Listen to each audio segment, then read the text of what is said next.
So much for tuning in. It is Jess, your life and transition coach through your inner vitality. And of course, this month in July, we are talking about stress. And today we have a very special guest, Darcy Herring from Darcy Herring Coaching. And Darcy, you are a family communication and strategy coach, right? Did I Yes, get that that is right? I got correct. it right. Yeah. Yeah, okay. And thank you so much for chatting with us today, because I think parenthood right now is evolving and changing every day, every minute of the day, it seems, lately. And I would love to be able to chat with you some more. But before we do that, why don't you just let us know a little bit about what you do?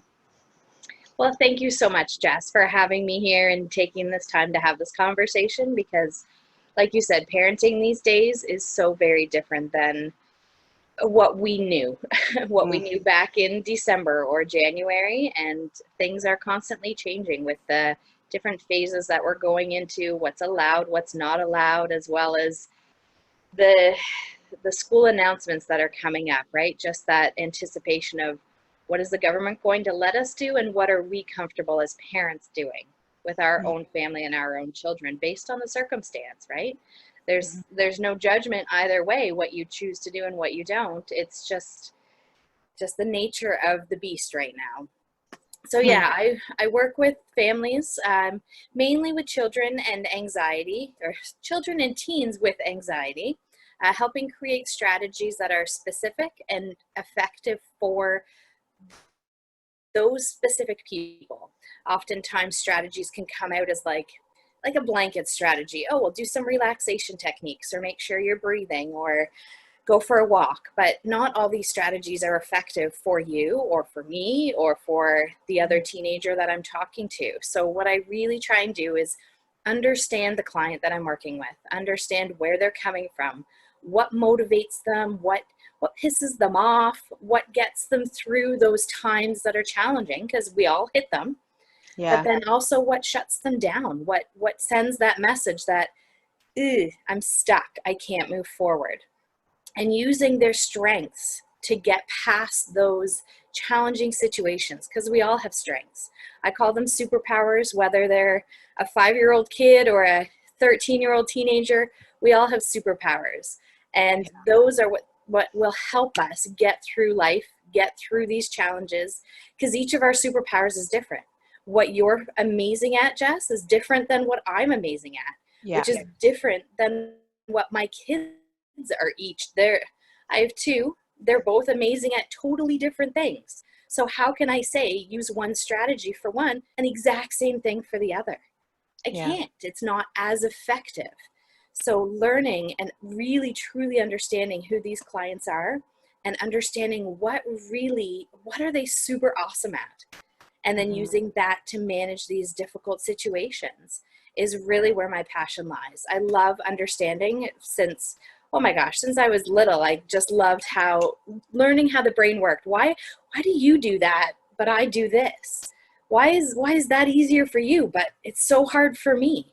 I just love learning about how we process the world around us. And I've done certifications in NLP and different other modalities to really help me understand other people better so that Mm. I can be as effective for them as they need me to be. And then they have these tools in their tool belt. So instead of coming to me every time, oh, we got a new challenge, oh, we ran into this now, they have a toolbox. They know what works for them and what gets through stuff. So they don't have to call me every single time something new comes up. They're like, oh, you know what? We have these tools, we have these strategies. Let's give it a try, see how they work. And then if they're stuck, yeah, feel free to give me a call. Let's check in.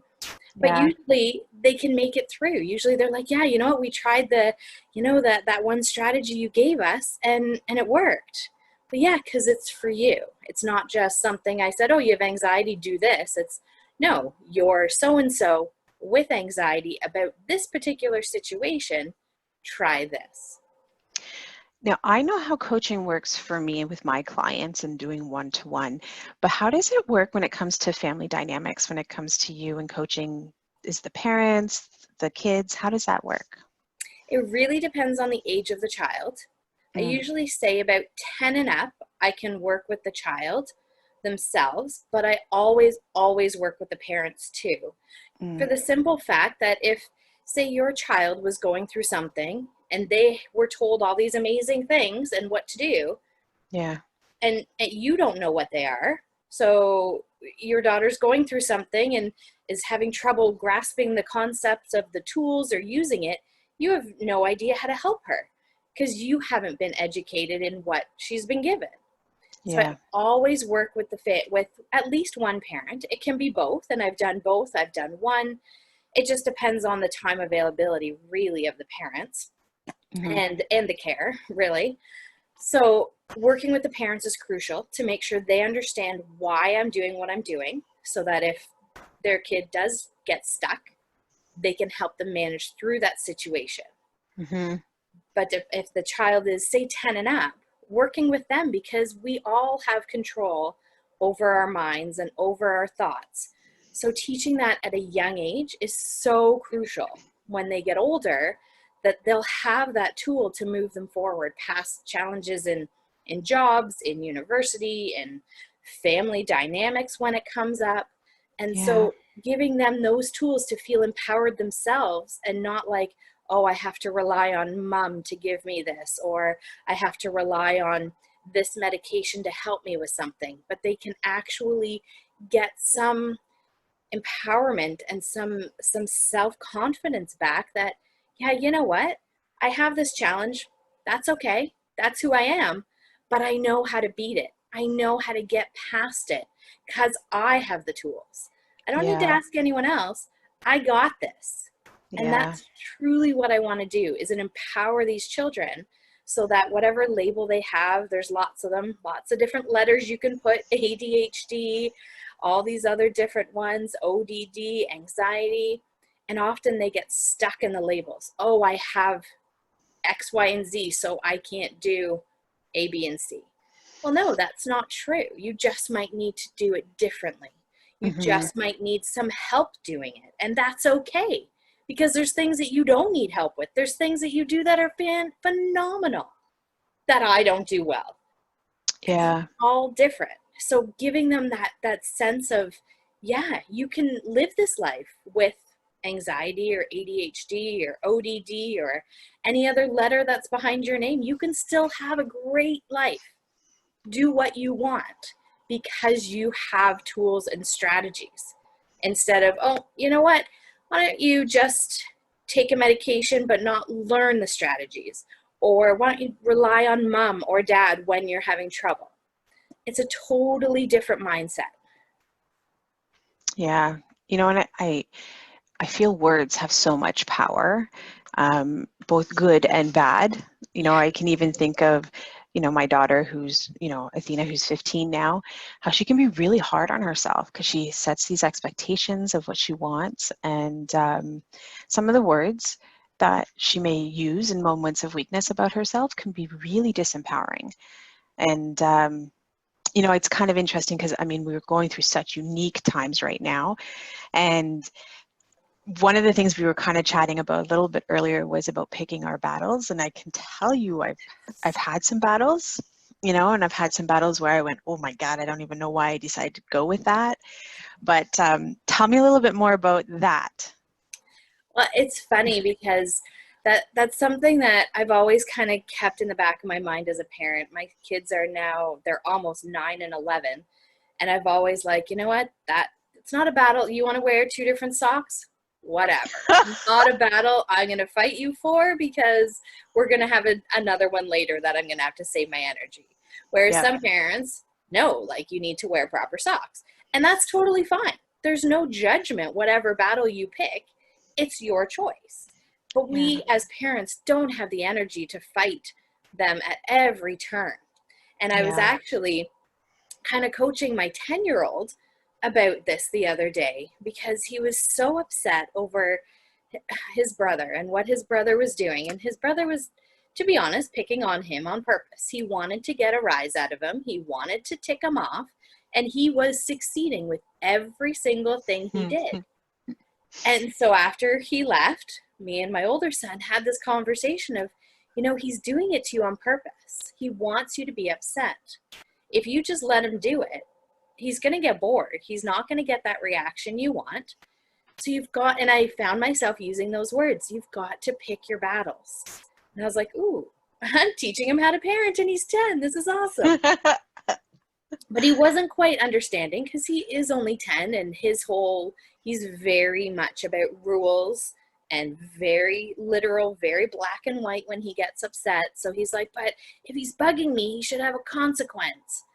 Like, if I gave you guys a consequence for every time you bugged each other, my gosh, you'd spend like every day in your room. Sometimes you just have to let it go and be the bigger person. And we need to remember that as parents too. It's one thing to fight them over bedtimes. Bedtimes are important for some families. It's this time, that's it. Other parents, it's kind of flexible. It just depends on what works for your family. But if you're constantly finding yourself every day, especially since we've been home with the kids, most of us, for months, it's like the longest I've ever been home with my child, when they can actually argue back with me, other than when they were little, and I'd put them somewhere and they'd still be there when I came back 10 minutes there's no later. space, right? Right now. Yeah.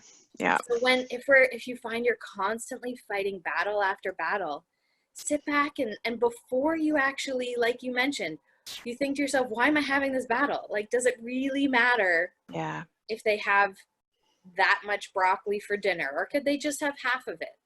Like, does it really matter before you jump in? Because as soon as you jump in, as soon as you put those boundaries or those parameters in place, stick with them, because consistency is key. So if you say it, that's it, you've got to hold to it. But if you take a moment, because I know we're all, like, our stress level, whether we're children, teenagers, adults, it's all heightened right now. The fear and uncertainty in the world is a little bit ridiculous right now. And it's just, it's elevating our resting state of stress and anxiety. So those fuses are kicking in a little faster. Yeah. We're jumping into things a little more quickly than I think we normally would. Mm-hmm. Not everybody. Some people are faring just fine. But there are a lot of us that have that elevated state. And when something isn't just right, or just the way we thought it should be, we're like, no, like, it has to be this way. Does it really? So take a moment before you engage in the battle and see if it's worth it. Is it worth you putting out the energy, or can you let it slide that time? Yeah, I think change brings on change. And I sometimes feel that we're always trying to go back to the way we were doing certain things, which maybe it will and maybe it won't. But I think at certain points now, we have to kind of roll with it, and we have to adapt it and change it to what may work better for us as well. You said something that was interesting, and you talked about consequences. And I'd love to hear your take on that, of dealing with families when it comes to consequences. I don't know if that takes you anywhere. I find it very interesting because my two children are so very different. One of my little one, his first reaction to anything is anger. So he gets extremely angry, frustrated, and physical. So he'll poke, or he'll hit, not hard, but he'll push. Like, he's a very physical person, and that's his first reaction.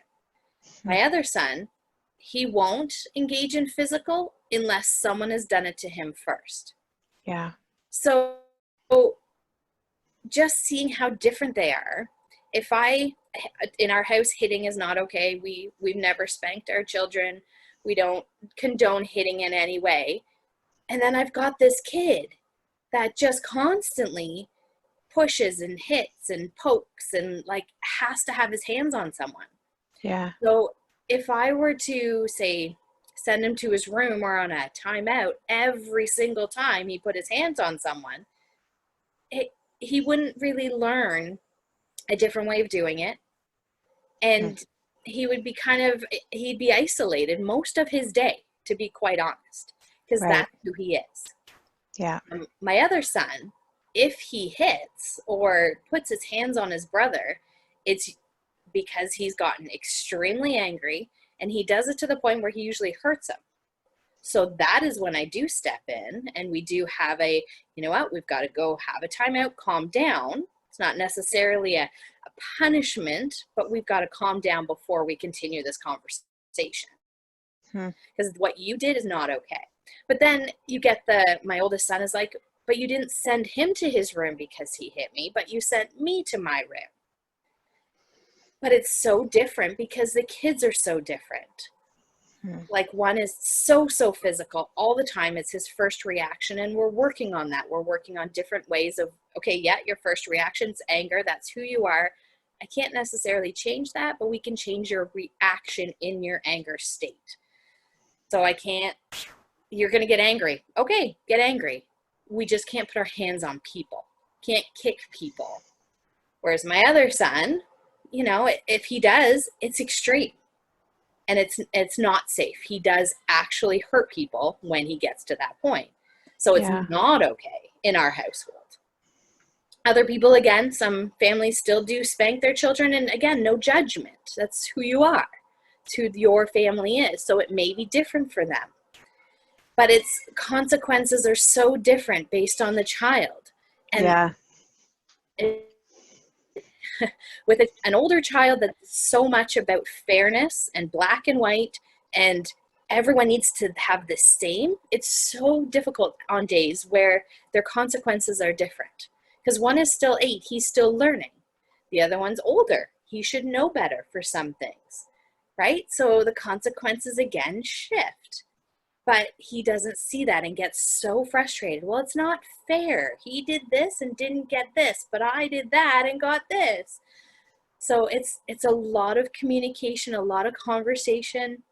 For example, the other day, my little one was, he had a meltdown. He was just having a fit and having a meltdown over something. And when he gets to that point, that's when I'm very on high alert, that I'm in the area to make sure he doesn't actually hurt somebody. Well, my older son was playing with a friend outside, and so my younger son went out there, and while I was there, he wouldn't go near them. Well, nature called. I had to go to the bathroom, so I did. Within the minute and 20 seconds I was gone, I went back outside, and it's, oh, he did this and he stepped on this and he kicked us and hit us, but he refused to come inside.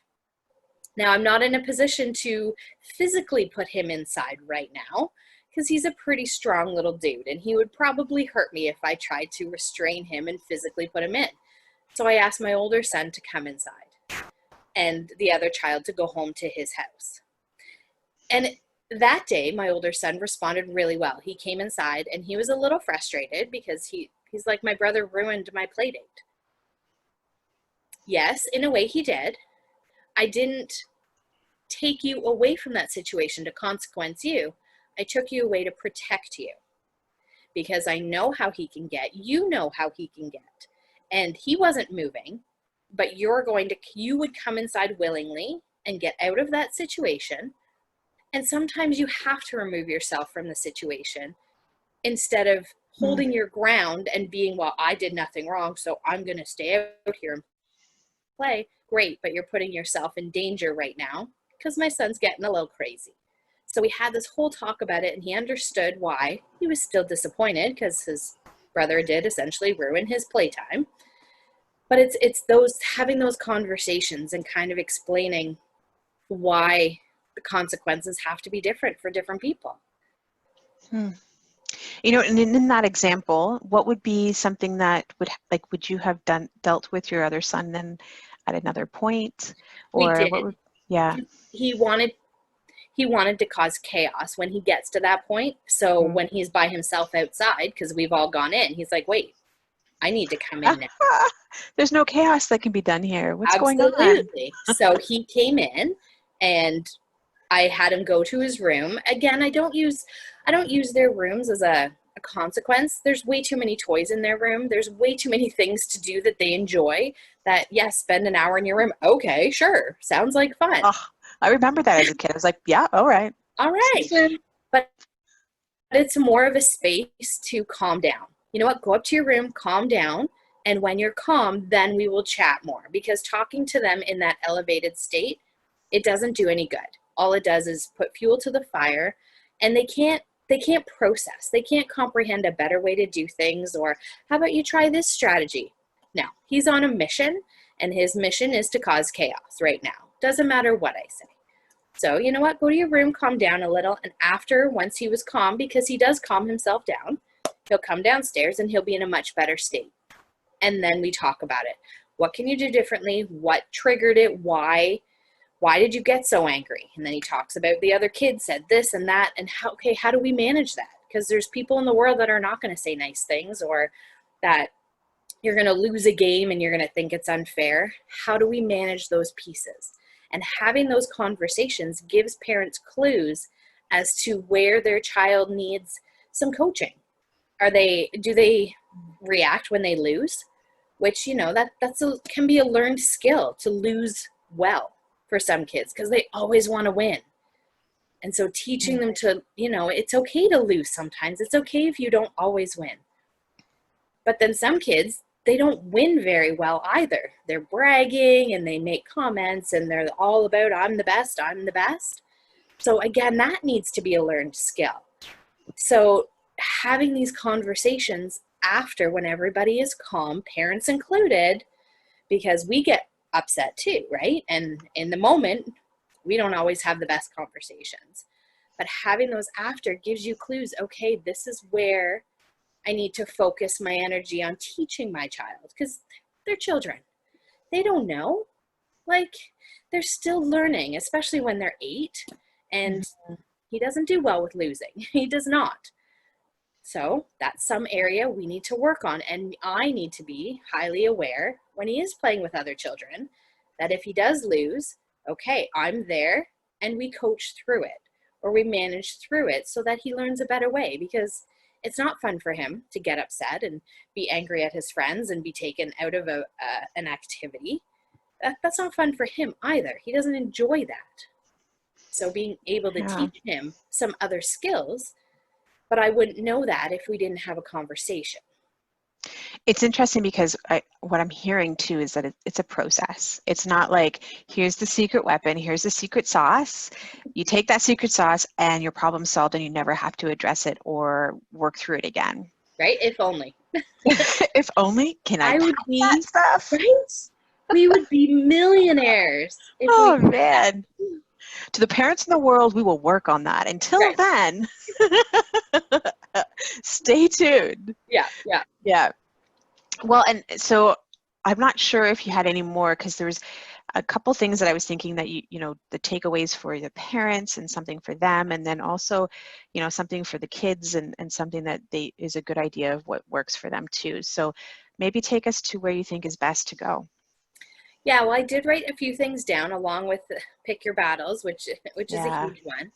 The other thing that I've noticed a lot lately, because we've had so much time at home and we've had so much time with our kids, parents are teaching the kids different things. I know one mom's teaching her daughter how to shine the silver. Another one's teaching them how to cook.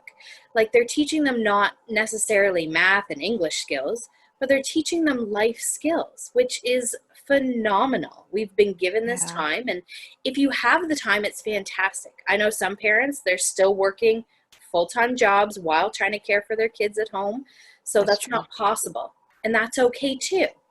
But for those that are trying to teach those skills, have some patience with them. They're not going to do it perfectly the first or second or 20th time.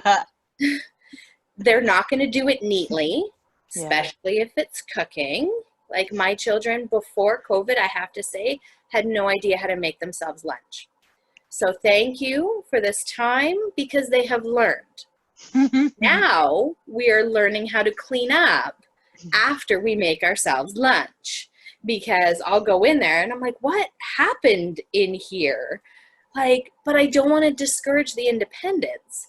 So it's that, okay, when you're done with a pot, you've got to put some water in it, or take it off the stove, or make sure the stuff isn't all over the kitchen and there's some counter space left. But it's a step-by-step process. They're not going to learn how to cook a grilled cheese and clean up and make it amazing all in one day or 1 week. Some could take a couple months for all of that, mine included. You know, I can relate to that though, because I remember I will use the cooking in the kitchen example. I was so OCD on how I made things and maneuvered through the kitchen that when it came time to showing her how to do it, there was like that level of almost anxiety, you know, and I was like, I felt bad because in my, I know, you know, it's like, oh my gosh, flowers all over the floor, the eggs everywhere but in the bowl. And I just felt like, there was times where I was just like, I need to walk away and let her just enjoy this beaten egg,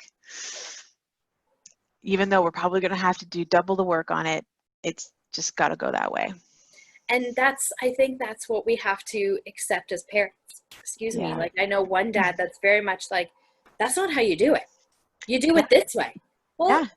who cares? Like, my kids, they've eaten probably a little bit too much Kraft dinner in the last few months, and they should, but now they know how to cook it. But it's Yeah. really funny when they make it with daddy around. He's like, but that's not what you do. And they're like, but that's how mommy makes it. That's how mommy taught us. But do you put the butter in before the hot pasta, or the hot pasta, then the butter on top and the milk? Like, it really doesn't matter. It's all going into the same pot. It's all going to be mixed up. But because they saw me, how I did it, they're like, but you can't do it that way, Daddy. You can't do it that way. Yeah. But it still ends up the same way. And then he gets upset because they're doing it one way. I'm like, just let them be. They'll figure it out. And they figure out if they put too much milk in, if it's too liquidy, if it tastes good. And they're like, ooh, we didn't put enough in this time. I'm like, yeah, it's a learning game. Yeah. So it's one of those things that I think parents have been fantastic, those that have had the time to teach life skills, because I've seen it all over Facebook. I've heard it with friends that I've spoken to, the things I've seen it in my own household, what the kids couldn't do before that they can now do. It's just that micromanaging piece. If you're not 100% comfortable letting them be to do it their way, then just either move away from that skill for a little bit, Yeah.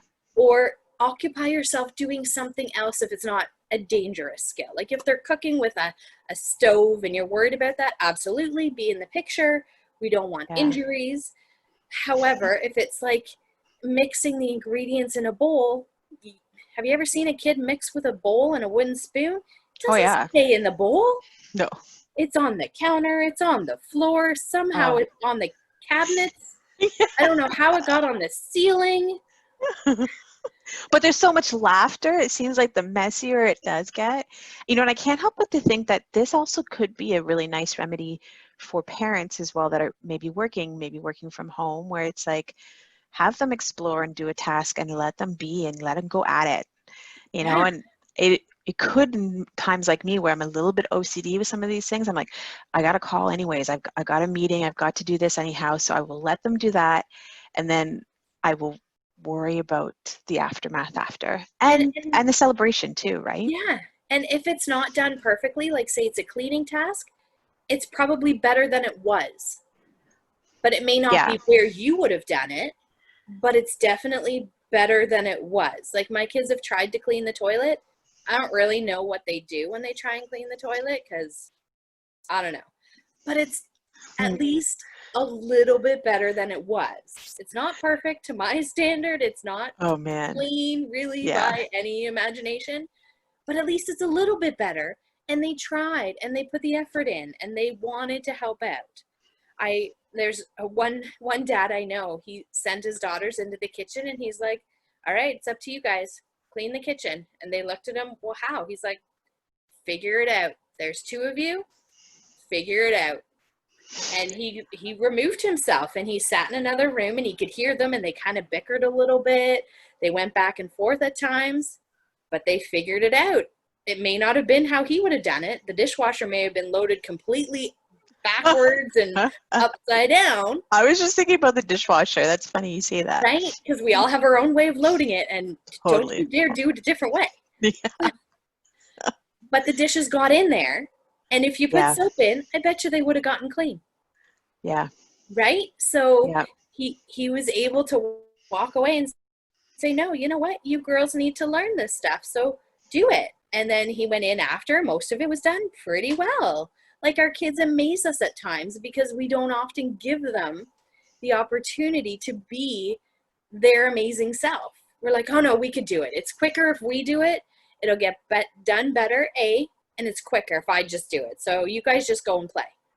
Well, You no. know, and there was a lesson that I learned with that too, because then it became a point where it's like, if I do it bad enough, then I know I won't have to do it again. Right? So then that was almost like I was a victim of my own demise when it comes to stuff like that. And it was like, accept imperfection and allow it to maneuver and grow, or accept that you're going to be doing it for the rest of your life for Yeah. her. And that's not any good for her either, because then you're enabling, right? Yeah.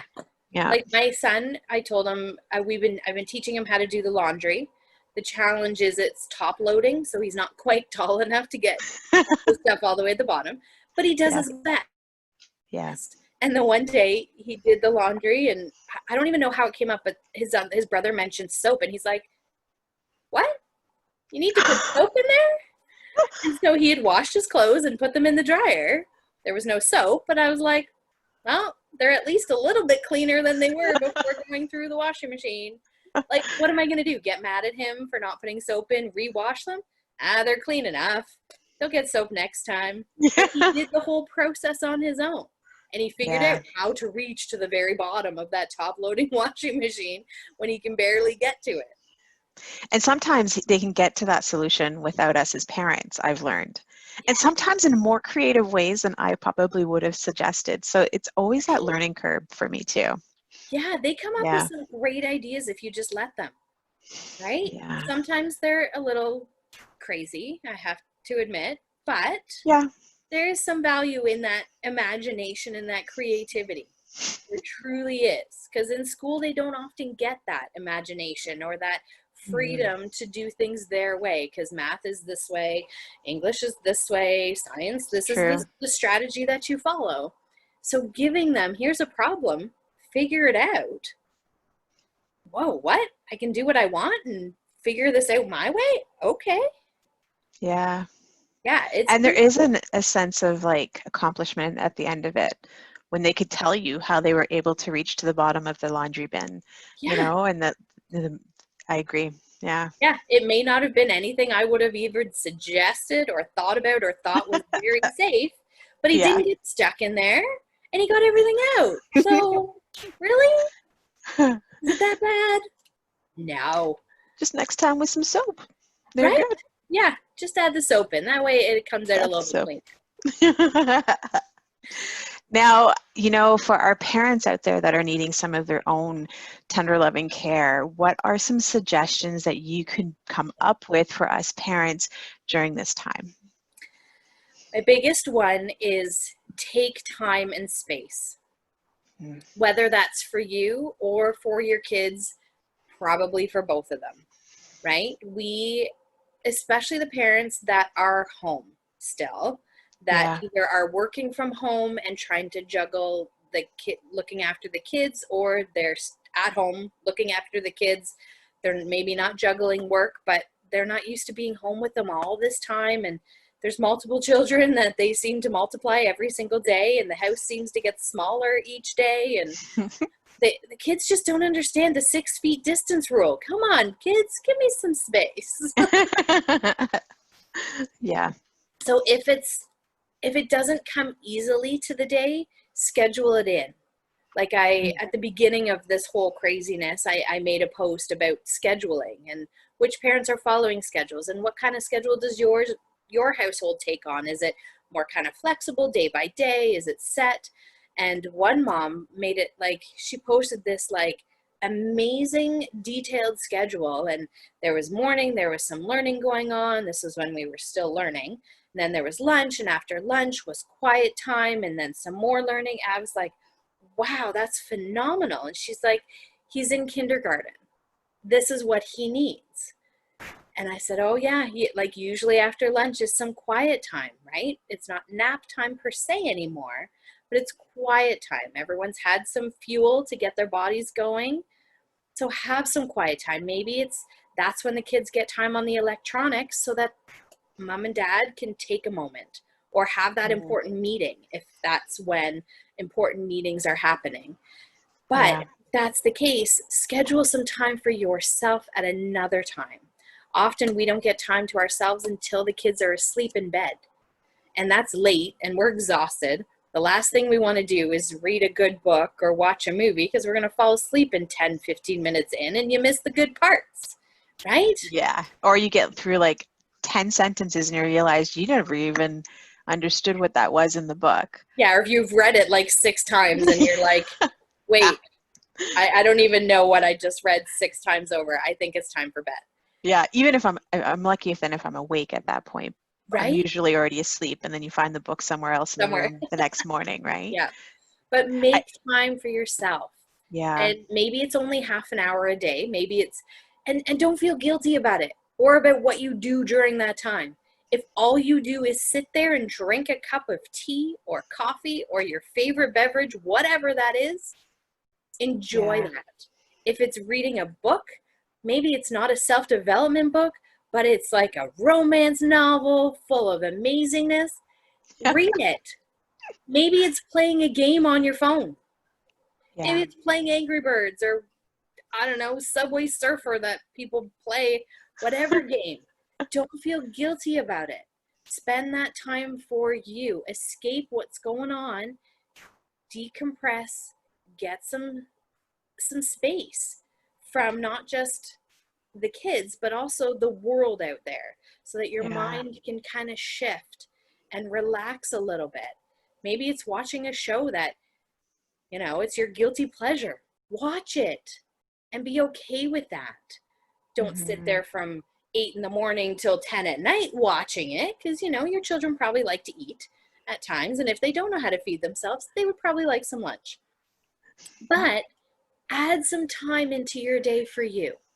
And maybe it can't be every day because if you are working from home and you've got a busy schedule and then you've got meals to make and other stuff for your kids, maybe it won't be every day, but at least I would say 3, if not 4 times a week. Put that into the schedule. Let the kids do something they really, really love. Like that's when I give my kids iPad time. Oh, they're not going to say no. No, sorry, mommy. You can't go read your book because you're going to give me my iPad?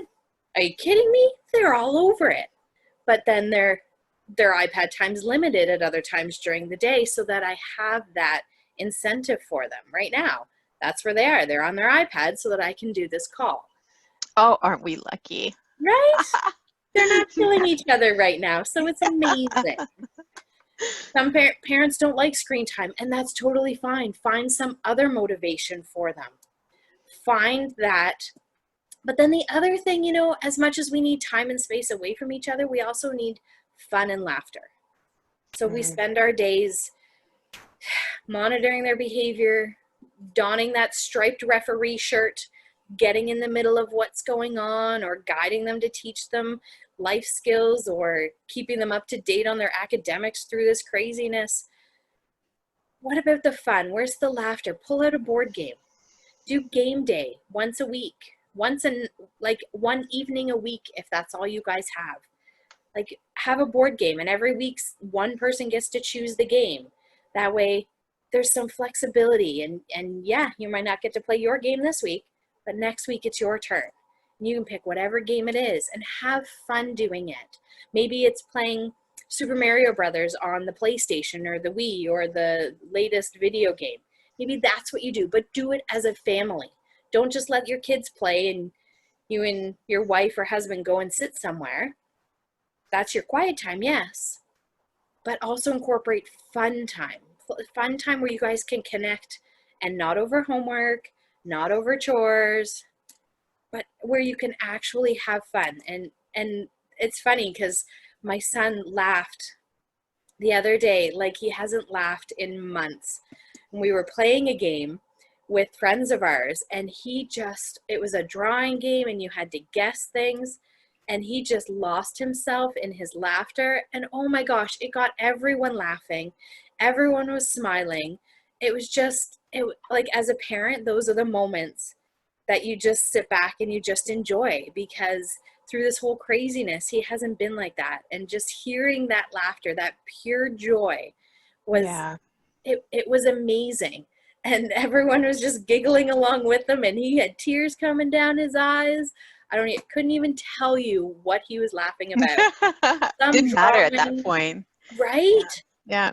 But it makes such a difference in people's days when you can connect and laugh and just have fun together, instead of, oh, you're not doing that right, or hey, he didn't do that, or he's touching me, or he's looking out my window, or she didn't do her homework, right? A space where everyone can have fun. You know, I learned early on during all of this happening that you know, as our kids, Athena's the only child, so it is just her. And when our circle was very small of people that we could interact with, and yes, it's gotten bigger, but it's not a lot bigger really, is that they just want to spend time with you. And I realized there was a point there where I had to stop trying to fix things and prepare things and have those schedules in place and all of that stuff. Sometimes she just needed me to be there. Yeah. Whether it was to listen to her rant about her best friend or about something funny she's seen on TikTok. But that's all she needed. And I realized, like, once I stopped the world from spinning and just was present, it made a world of difference. Not that it's always perfect, but I also found myself always trying to entertain and what's the next thing. And sometimes it was just be. Yeah. Yeah. Absolutely. Well, and I know lots of our friends have dance parties. They just crank the music and everyone gets to dance. Like, you're not a board game family? Fine. Get that music going. Just let loose, have fun. Something for fun. And being present is so key. It's so key, especially when the kids don't know what's going on, and we're trying to keep everything under control for them so that they're okay, but they're smart. They pick up on all those cues. They know there's uncertainty. They know that school may or may not be the same come September. So just being there for when they need you. And maybe it's to share a funny joke, or maybe it's to share a worry. Either one. You talk about, well, Athena has dance parties. So, and she'll blurt it out of her room. And sometimes even when I've been recording, which makes me laugh, I was like, I was just recording. I'm sure everybody else in the world's going to hear a dance party. Right. Then I'm like, that is her indication of, don't interrupt me for the next 15, 20 minutes. She's in her room dancing it up like nobody's watching, and just, it makes her feel good. It's also, I know, a time for me where I'm like, hey, I know she's off doing something that makes her feel good. I now have that permission to maybe go off and play that game on my phone, or, catch up with somebody, or do something different where I know I'm not worried that I'm not there for her. Yeah, because as much as we want to be there for them, they also need that space, right? Just like we need our space. We love our kids. We love them to death. Yeah. We would do anything for them. Sometimes I need that 6-foot distance. Sometimes you got to play the COVID game with me and just be over there for a minute. Yeah. And, I agree. Like, I think as parents, and I can also relate to some of my clients who are also going through this, that recharging themselves is going to be the most important thing for them to be at their best for everything else in their world. And one person had said this to me when I was in the fitness industry, and it really stuck with me for years, and the lady came in and she says, the reason that I come in and I work out every day is for me. This will allow me to be that super mom, that super staff, that super wife, but I need this for me. And I just went, oh, it's true. And that was her time, and I guess what I'm hearing from you today is, make sure as a parent we're taking care of ourselves.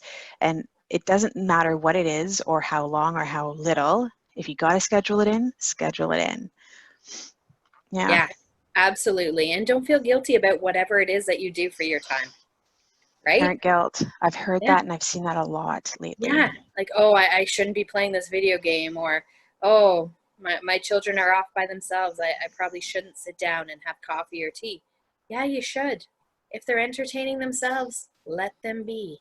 Hmm. Is that something that you do as well, Darcy, is help the families, like the parents, also with themselves, or do you focus more just on the kids? I do both. Yeah. 'Cause a lot of the anxiety comes from just being part of the family.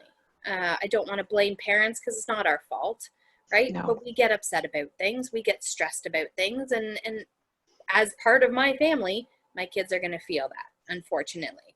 So Yeah. helping the parents find that space, find that calm in themselves, I found has been very crucial to what I do, so that the parents are their best selves. And whether it's the gym that they need to go to, like your client had, or it's some other escape that they need for themselves, that is key to finding that, so that they can be the best parent that they want to be. Because Hmm. without it, we just get stressed and overwhelmed and overworked, and just we just feel, and we often feel guilty, and we spend all this time living in these negative emotions of, I haven't done enough, I should be doing this, I should be doing that. And yeah, it just piles up, and we Yeah. don't give ourselves and the space ourselves to Hmm. be happy with what we've done. Yeah. So So yes. we've talked today about, choosing your battles. Sometimes the kids, they need some space, to whether that is to, help them, cool down, to be able to have those conversations, or to be able to explore and have those adventures, and to have batter up on the ceiling and the cupboards in ways you don't understand why or how. And then we've also chatted about, as parents, what we need to do to take care of ourselves, and then also intentional time for family connection, to have fun and laughter. Yeah. Before we kind of wrap this up, is there anything else that you can offer, or that you feel that parents need to hear before we say goodbye today? I just want to say everyone is doing a fantastic job, really. Like, Mm, whatever situation you are in, that's your situation. And I know yeah, there's been a lot of comparison over the last few months. And, yeah, oh, well, what are you doing? There's even a lot of comparison coming up with the school decision. Well, what are you going to do with your kids? What are you going to do with your kids? It doesn't matter what I do with my kids or what Jessica does with her kids. What you do with your kids is what matters most. If your kids have, if they're okay to go to school and you think that's okay, send them to school. If the government says it's okay, first of all. If if for some reason there's some medical issues in the family and you don't feel comfortable sending them, then don't feel like your decision is worse than someone else's, or better than someone else's, for that matter. It's mm, it's a place for us to be open with everyone, to be accepting with everyone's decision yeah, coming up. Like, we've all made our own decisions through this whole however many months we've been in this craziness. mm-hmm, And it's up to you as a parent to make the best decision for your family, and not feel badly or guilty about it. If you feel you need to keep your kids home, keep them home. If you feel like you've had enough and they need to go to school to get some more sanity in your life, to get some more socialization in their lives, then send them. yeah, It's not me versus you. It's not what do I think is the best decision. Well, I could tell you the best decision for my kids and my yeah, family, but that doesn't mean it's the best one for you. So mm-hmm, just keeping that in mind as we move forward into this unknown world of unknown circumstances, in a place no one ever thought, like, I'm sure no parent ever thought, oh, will I send my kids to school in September or won't I? No, it's no, just normal. They go to school. But now it's not. And don't feel guilty about sending them if everyone around you is keeping them home. Don't feel yeah, like you're a horrible parent because you have to get back to work to make money. And the only way you can do that is to get your kids to a school. Like, everyone's situation is so different and has been through this whole time. We can only do what's best for us. And that's the same with parenting in general. I'm just being specific to this situation coming up because it's yeah, going to cause judgments and chaos and uncertainties even more than they are right now. And I say, just be who you need to be for your kids, but be accepting of other people's decisions, whatever they are. You know, this isn't a time to pass judgment, I think is the No. most thing, the biggest part I'm hearing from you on that. And, what I'm thinking is for a parent who's going, yeah, but right now, Darcy, what would be the greatest way for those parents to get in contact with you? Because maybe what they need is just some time to chat with you and maybe to help them figure that out, what is best for their family. Yeah, absolutely. I offer free, like, half an hour consultations. We can just chat if there's a specific situation or just a Okay. bit of uncertainty.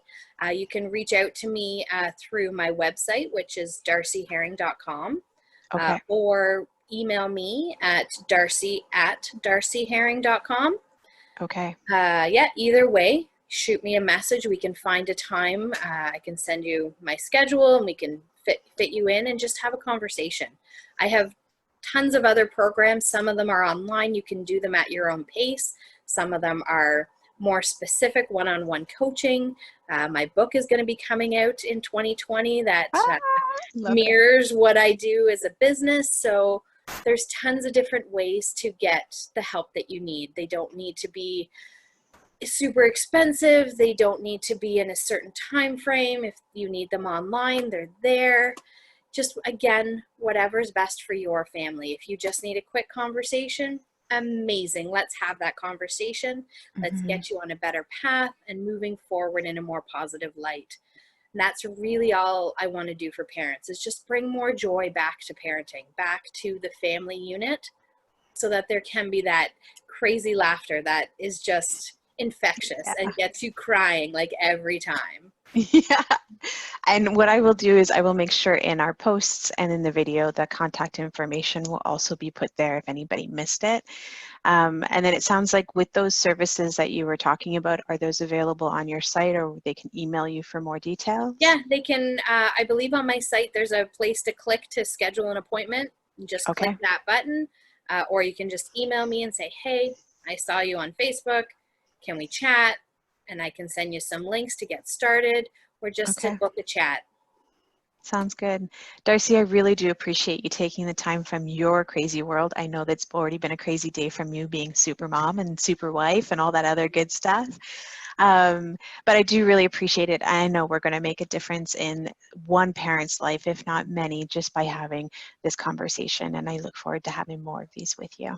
Well, thank you so much for having me, Jessica. I love helping out families. Like I said, whether it's Yeah. one conversation or we stay in a coaching space for weeks or months, either way, I love to see the transformation and the change in families and to Yeah. give them those tools. So thank you for this opportunity, because it really just, it feeds into my vision of helping the world.